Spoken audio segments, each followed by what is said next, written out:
everybody. Welcome to the Energy News Beat podcast. This is the daily stand-up weekend edition. The staff is going to go through and pick our highest ranked stories for the week and then put them all together in this big summary. And I'll tell you what, it has been an absolute crazy week. We'd like to give a congratulations to President Trump and Vice President Vance. What a week. And we'd like to let the folks know in Nevada and Arizona, get the corruption out of your states. There's absolutely zero reason you're still finding ballots at the end of this. Anyway, hope you're having a fantastic day, and let's get the corruption out of elections. Have a great day. We'll talk to you all soon. Hey, let's go to Joe Biden and Kamala's Iran oil sanctions failure. You can't buy this kind of failure.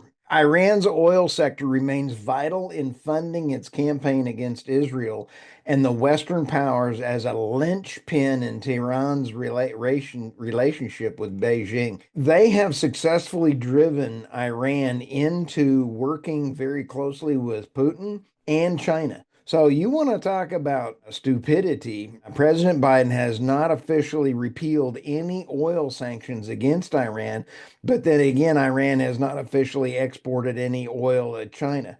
Hogwash.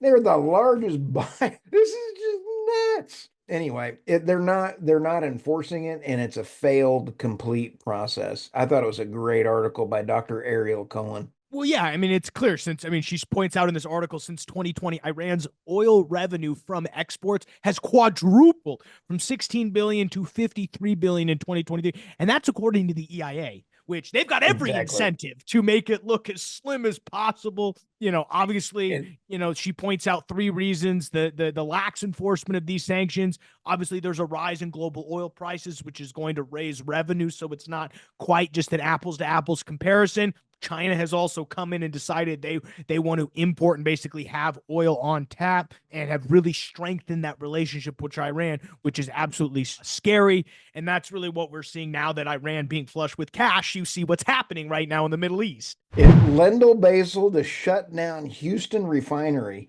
The Industries has announced that plans to close its Houston refinery, making the end of nearly 100 years of operations for the Gulf Coast facility. This is from Nathan Hammer's Substack. I got to give him a shout out. He's been just starting to write some really good articles. Capacity is 264,000 barrels per day, gasoline, diesel, and other petroleum. But Michael, they said they're looking to repurpose this after the first of the year to something with more green potential. I'm over here and I sent Nathan a note. What do you mean? There's nothing here. They're just going to let it sit there. I think the regulations got to them. Yeah, well, I mean, with Chevron obviously getting out of California and now moving to Texas. We saw Mike Wirth announce that on CNBC last week. Is closing theirs in California. You're going, eventually Oil Slick Newsom over there is going to realize that he's really slipped hard in turn. He probably wetted his hair a little bit too much, a little bit slipped on a little bit leaked on the floor. And then he slipped and tripped. And now all of a sudden, when he wakes up and comes out of his coma, he'll realize, wait, there's no energy in this state. And he's going to, again, be buying it from overseas, buying it from places that aren't necessarily the United States, where, again, we have the cleanest energy in the world gets produced in the United States. So I think it's unbelievable what's going on in California. Obviously, with this Houston refinery closing, it's probably a little bit more. The Houston refinery, I think, has a little bit more to do with just the overall economics of the refinery, not necessarily the underlying an underlying shift away. Obviously, Houston refiners aren't going anywhere, so it's a little bit of it's was a phased. This has been in the works for a while. It didn't just all of a sudden just pop up, but it does show you that investment is still needed in the downstream sector, and we're spending all the money on offshore wind farms. If the regulatory system allowed them to upgrade this through the years and made the tax incentives for them, this thing would be just moving right along. Let's go to Energy Talen. Constellation and Vistra tumble after government rejects Amazon nuclear data center agreement. This is pretty amazing. The Federal Energy Regulatory Commission on Friday rejected a request to increase the amount of the power at the Sequana, a nuclear power plant in Pennsylvania, so on the Amazon data center campus. Independent producer Talen Energy in March sold the data center to Amazon for $650 million. Talon stock fell more than 5%. The grid operator PGM Interconnection and the Sequoia Nana plant, which Talon owns, filed a request to increase the amount dispatched on Amazon data center from 300 megawatts to currently to 480 megawatts. The arrangement, called co-location by power industry, could have huge ramifications of both grid reliability and consumers' costs. I said the FERC Commissioner Mark Christie, in his opinion, backing the order. I don't trust anything that they do over there in the Energy Department and the FERC based on the decisions that they've made and the lack of ability of having industry experts. I'm questioning why. I'll see if I can do some digging around and find out and get back to you on this as well. Storm Rafael may menace oil and gas production in the Gulf of Mexico. Weather watch. We're seeing an increase in the oil and gas prices right now simply because of OPEC Plus's decision to cut production for a bit. And at the time of this recording, oil prices were up $2.16 today at 71.65, and Brent was at 75.25. And so this storm could mean a little bit more depending on how wide. Over the next few days, the system is expected to dump heavy rain across Jamaica, Cuba, before drenching parts of Florida and the Gulf Coast. If it heads over to the Florida side, it won't have nearly the impact if it's going up through more of the Louisiana side. It'll be the 17th storm of the 6-month Atlantic season, which has seen 5 hurricane strikes the U.S. already. That's nuts. Anyway, hey, for everyone watching election coverage tomorrow, I don't trust the mainstream media, nor do I trust the government, if you can imagine that. I would actually recommend going to decisionusaonline.com. Again, that's decisionusaonline.com. You've got Larry Schweiker on there. He is a very well-known author. You're going to have General Flynn. You're going to have lots of other folks. I thoroughly enjoyed getting to interview and visit with Larry on David's podcast, David Blackman's podcast, and we had an absolute blast talking politics. He has predicted that the election will turn out, that Trump will win at the 312 mark for the Electoral College. I'm sure hoping he's right. Larry is a sharp cat, and get over there and follow decisionusaonline.com, and that way you don't have to watch the mainstream media. Hey, let's go to our buddies over there in Russia. Russia's oil revenues plunged 29% in October as crude oil's prices fell. Listen to these numbers. Bloomberg's calculations: the Russian budget received last month 10.8 billion or 1.5 trillion rubles from oil, which is down from 29%. Total budget proceeds from oil and natural gas combined also declined about 25% to $12.4 billion. That's a significant chunk to Russia. It's Here's a the thing. significant chunk, even the fact that it plunged. And again, it goes to show you how much oil prices affect underlying profitability of these upstream companies and how much that then flows backwards into the economy. Again, it's not breaking any new ground here. Oil prices affect oil revenues when it comes to these companies, but something like Russia, specifically Saudi Arabia and OPEC, I mean, they're all for this. It's why you've seen, in my opinion, Saudi step back and say, we don't really want lower oil prices because this is what's going to happen. Exactly. What they're now saying is that this is a indicator, and why I picked this story was because they need higher prices just to meet their budget numbers. Yep. So you're going to see OPEC Plus continue to lower production. Yep, absolutely. We're back. It's about 5 hours-ish later since we recorded. What a And night. by all accounts, I think Trump's going to win. I think he is. I don't want to jinx it because I think it's still before 2 o'clock in the morning when all the voters, the votes show up like they did before that was allegedly showed up. But I think that what we did see is that they did get it too big to rig. And you're watching the CNN, they're not happy. And you're watching the other folks. I think the Trump team did an outstanding job getting it out there and making it too big to rig, getting people to vote early. Ted Cruz won. Yay, Ted. This is going to be, I bet that we will also see right now, President Trump is up in the popular vote as well. He This is is. going to be a mandate. We're going to take the House right now at the time that we're recording this. It looks like they're going to take the Senate and possibly even gain a seat or two in the House. This is huge because it now means that if he gets the popular vote, how can he get the popular vote and have all of those things that they've been saying about him with all of the gains of the minority men and all of the Hispanic men and women gaining and him gaining all those things? How can he be such a racist if all these people vote for him? This is a huge win. And Michael, in the energy space, that means that we're going to get some help with the regulatory issues. We're going to get some help that the Chevron deference is actually going to make a difference, that we are going to be able to be a good partner.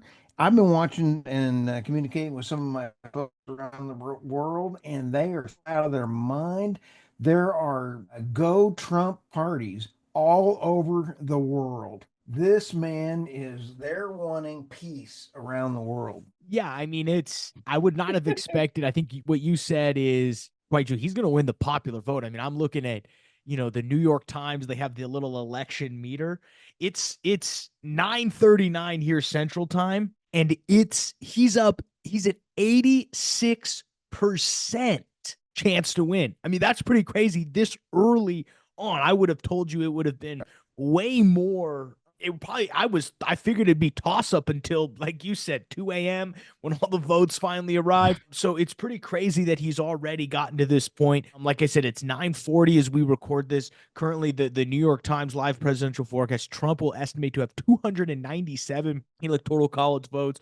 Kamala Harris with 241. He's up 0.8 percentage points on the popular vote. I mean, you're right there. That's a mandate right there. I mean, It for is. so long it's been there's no way for the Republicans. I mean, no one's even talked about the popular vote. Like, historically, Republicans have always lost the popular vote going back to 2016. I don't know historically, just in the last really two elections from the Right. standpoint of, we always talk about New York and Florida are going to tip the scales. Man, but holy smokes, it's pretty But here's crazy. the thing, if we don't get our elections under control, and if any of the funny business that's been going on in elections, people need to go to jail for 10 years. I'm serious. This needs to stop. This bull shenanigans around elections and cheating has to stop. Nope, it absolutely will. Two things. Yay, as you said on Ted Cruz. I think it was a lot. He kind of blew it out relative to what I think the all signs pointed to. So that's great to hear. But let's Yeah. turn now, as we are the Energy News Beat podcast, and finish up with the impacts on energy. You go first. Well, I'll tell you what, the with this impact and with what's needed around the world right now, and that is LNG exports, we are looking at more investments from foreign countries into the US on our energy is fantastic for US jobs and our economy. This is huge. People are going to want to buy our natural gas. So I'll answer this question, but I want to pose it to you first. The question I keep getting asked is, if Trump wins with his drill baby drill strategy, where do prices go? You're up first. I think we're going to hit the 85 to 90 still. And the reason I say that, I'm a bull because we talked about that a little earlier in the show. Russia needs it. Russia took a 26% hit in this past quarter on their because of lower numbers. Take a look at Saudi Arabia. Saudi Arabia cannot pay the sovereign debt or the sovereign fund at anything less than $80. They control a significant chunk. The U.S. controls a significant chunk. And at $80 oil, we can lower our interest rates if we stop putting renewable energy out there. You're going to see the death of the wind farms and the whales go, yay! And we if we stop doing that, you're going to see a lower energy price. It's all about getting lower energy prices. And if we go to natural gas everywhere we can and get that cost per kilowatt per hour down, yay, Trump will do it. He said he's going to lower, Trump said, I will lower your electric bills 50% in my first year. The only way President Trump can lower your energy bills by 50% is natural gas. Takes too many years for nuclear. I see a big boon for natural gas power plants. Yeah, I think there is, just as a quick, it's now 9:43 and it's up to it's now 85% chance of victory. So it was up at 88, it's going down. I think it's because they're calling Wisconsin for Kamala Harris. I think that's what they're doing right now. No, no, no, no, no. It's 66% for Trump. What are they calling for Harris? Something's flipping around here. I got CNBC up in the background because all I want to know is what happens to big tech. So to answer the question, and then we'll let everybody get out of here. You're going to hear enough politics the whole week, so we don't want to bore you. But as goes with energy, I tend to take the opposite approach from you. Of you would expect prices to fall solely based on the theory that a Republican administration, going back to really Bill Clinton, prices have risen during Democratic administrations and fallen during Republican administrations. So if you just lay that theory out over the arc of his presidency, you will see prices come down. The question is, where do they bottom out? Is it 50? Is it 60? Are we at the bottom now at 70? Is Stu right where we actually see a curve? I think you bring up a very key point, and I know RT Trevino, a good friend of the show, he was supposed to join us, but he's in his pajamas right now. He texted us, so we didn't want to scare everybody with that. But He's a cool cat. he's very cool. It comes down to Saudi Arabia. It really does. Yep. What is Saudi going to do? Are they going to turn the taps on, or are they going to keep tightening it up? Well, I think OPEC Plus just said that they are going to, Russia said they're going to stop the. Well, that's what they said. The question is, you can say one. We hear too often people say one thing and do the other. So yes, that's all the reports, but things can change. Maybe they were saying that based off the maybe they thought Kamala was going. I don't know. All I would say is if you're in oil and gas, I would brace for a slightly lower oil price. Now, I think the interesting thing to think about is a lot of why companies aren't as profitable as you'd think they were at $70, $80 oil is inflation. So if you can bring down inflation overall, that means the cost to procure services is a lot better and a lot cheaper, meaning that there could actually be more of a margin to be made at a slightly lower oil price if, in fact, the overall inflation comes down. I think you're absolutely right on the renewable standpoint, is that obviously I'm going to go out on a limb, and this is a huge limb, that a lot of the Green New Scam is going to get rolled back, meaning hopefully that contributes to a lower cost of energy regardless of where oil prices go. I do think natural gas is going to naturally rise, if only because we're going to start exporting more, and the more natural gas we export, the higher that price will go. Part of the reason why the prices domestically have been so constrained is we don't have anywhere to put it, and we can't quite export it. So obviously things are going, it's now 9:47. He's up to an 87% chance of victory, and he's plus 1 percentage point, according to the New York Times, on the popular vote. It's about time we switch over to MSNBC. I saw this great tweet by one of my good follows on Twitter, BRV. He says, Fox until it's called, then MSNBC. To see him melt down. I've been watching X. I've got Decision USA over here with How's Larry. Your war room looking? I've got my war room working. Getting to see General Flynn and Larry. Of course, you got General Flynn. Hey, he's my people. Well, all right. That's it, folks. We'll let you get out of here. You're going to hear so much political talk. We just wanted to make sure we tie in into energy. So Stu's still saying $85 to $90 oil and gas. I'm probably saying 60 to 70 is kind of that threshold. Maybe you might see high 50s, but I don't necessarily see getting it lower down there. I think we both see natural gas prices increasing. Either way, I think that's good for oil. Either way, Trump is going to be good for the oil business if you work in there. Stu's already calling a shot. Shocker, Stu, you voted for Trump? Who would have thought? So, Wow, I like President Trump. More Iran sanctions and drill baby drill. Oil market's future is still uncertain under Trump. U.S. oil producers are looking forward to less regulations on crude oil production under a Donald Trump presidency. I couldn't agree more. The American people don't realize that the U.S. administration under Biden Harris has cost the U.S. taxpayers trillions of dollars through regulatory actions put in place. Conceptually, the impact of a potential Trump term on oil prices is ambiguous, with some short term downside risk to Iran's oil supply and thus an upside price risk, said Goldman Sachs commodities analyst. But medium term downside risk to oil demand and thus oil prices from downside risk to global GDP on a potential escalation in trade tensions. Here's my prediction. I believe that with the growth and the sigh of relief that the world has now come out and said, we are glad that President Trump is in office because Putin is now going to negotiate for a Ukraine settlement. You're going to see potentially Taiwan not get invaded. You're going to see a very different world coming around the corner.